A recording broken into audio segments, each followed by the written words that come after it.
Greetings, grasshoppers. I am Benthelooney, the master of the reviewing style of the internet. In case you're wondering, if my mouth could move, I wouldn't do that joke that involves the dubbing not being in sync with the lift movement. That's one joke that has gotten really old. Anyway, welcome to my dojo, where I specialize in helping to exploit my praise of entertainment media that I love. One such piece of cinematic brilliance is the genre known as the martial arts movie. A genre said to be loved only by those with the biggest amount of acquired tastes.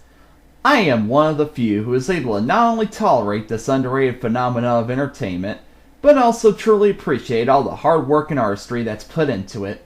So, if you are not one who is familiar with the martial arts movie, get ready to be trained by me in order to see just what fans love about them so much. There are many techniques that makes great kung fu movies, but the cast and crew must be masters of their crafts in order to make the films work. Let's start with the performers. They must be quick, agile, and understand the arts of martial themselves in order to make them come off as entertaining. Stars like Bruce Lee, Jackie Chan, Donnie Yen, Jet Li, and Gordon Liu are fighters who are still fun to watch even on their worst days. Of course, it's not limited to just men. Michelle Yeoh has proved that she can kick as much high knee as any of the guys can, and she doesn't shy away from showing the boys just how it's done. What makes each star work well is none of them feel like they're carbon copies of another. Unless, of course, they are carbon copies of another. However, when they aren't, each of them have their own solitary style to fighting and acting that sets them apart from the rest.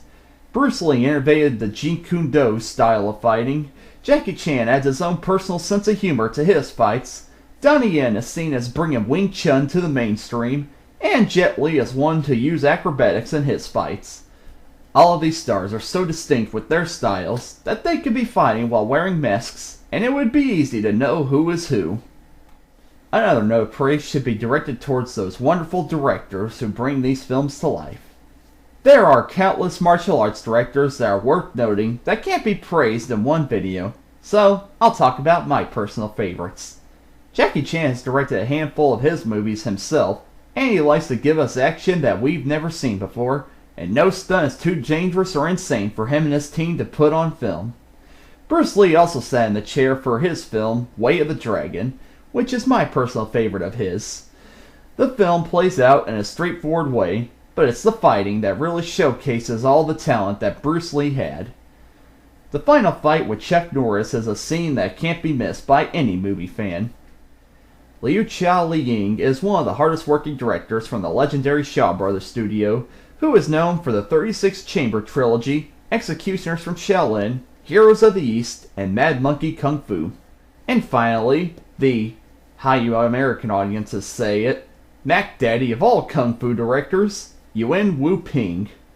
I like to call him the Tex Avery of martial arts movies, as he has a similar approach to Kung Fu movies. He believes that anything is possible when it comes to martial arts, and if you've seen some of his movies, you would believe that too.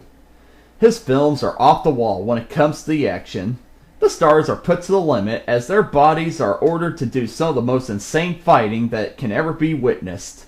To describe Wu-ping's movies is like trying to describe your friend something that is completely unbelievable and you have a hard time thinking of the right words to visualize it.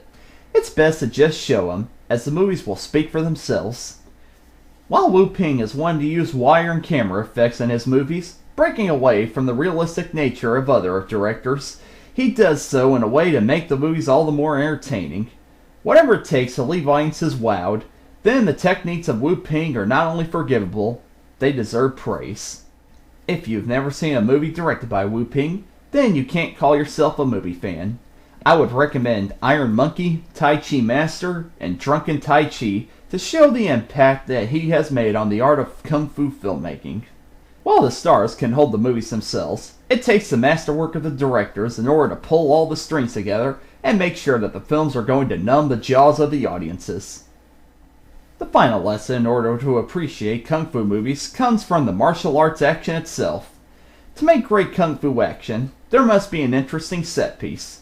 The door is open to any environment in which the stars can duke it out. However, it works best when the environment is taken advantage of by the stars. Whatever isn't nailed down can be used as a weapon in order to add a sense of fun to the fight. Another crucial element is the speed of the action. Action needs to be fast and exciting in order to keep viewers on the edge of their seats. The action needs to have a can't take your eyes off of it feel in order to stay entertaining. If the action is slow and predictable, then I feel it's failing to capture the essence of what makes action so captivating in the first place. It's also important for the stars to do a wide variety of attacks. If the same moves are showcased over and over again, then the action gets old and boring fairly quickly. Next, the sound effects cause the viewers to feel the impact of each blow. While in reality, the smack and bang sounds don't come out of our bodies, they are needed in these films to make each strike appear all the more devastating and keep the attention of the audience. Finally, with all these elements together, each fight needs to last a great length of time. If the fight is too long, it'll start to drag on and get boring. But if it's too short, it doesn't leave the impact that it's supposed to make. So, the fights must last as long as they need to in order to feel as though they had a purpose, and to make the viewers stay satisfied. While the fighting is what many people, myself included, want to see most when it comes to kung fu movies, they don't have to make up the whole movie, as the viewers need time to breathe before the next fight, and we need to understand the characters and story in order to stay invested. Also, most kung fu movies double as comedy films, so the time between fights allows for great comedy, as the martial arts stars are great comedians by themselves.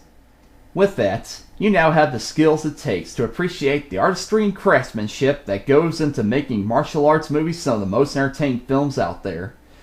While many film critics pass them off as generic clones of each other, us fans know that there is more to them than just that. While the story and characters aren't the main focus of the genre, it accomplishes what it sets out to do, blows away with some of the best showcases of what the human body is capable of. In many ways, it's like a ballet, except with more injuries, and actual entertainment value. Kung fu movies are some of my favorite genres of film, and no matter how many films I watch, I always feel like I'm seeing something new, and I never am bored or get tired with myself.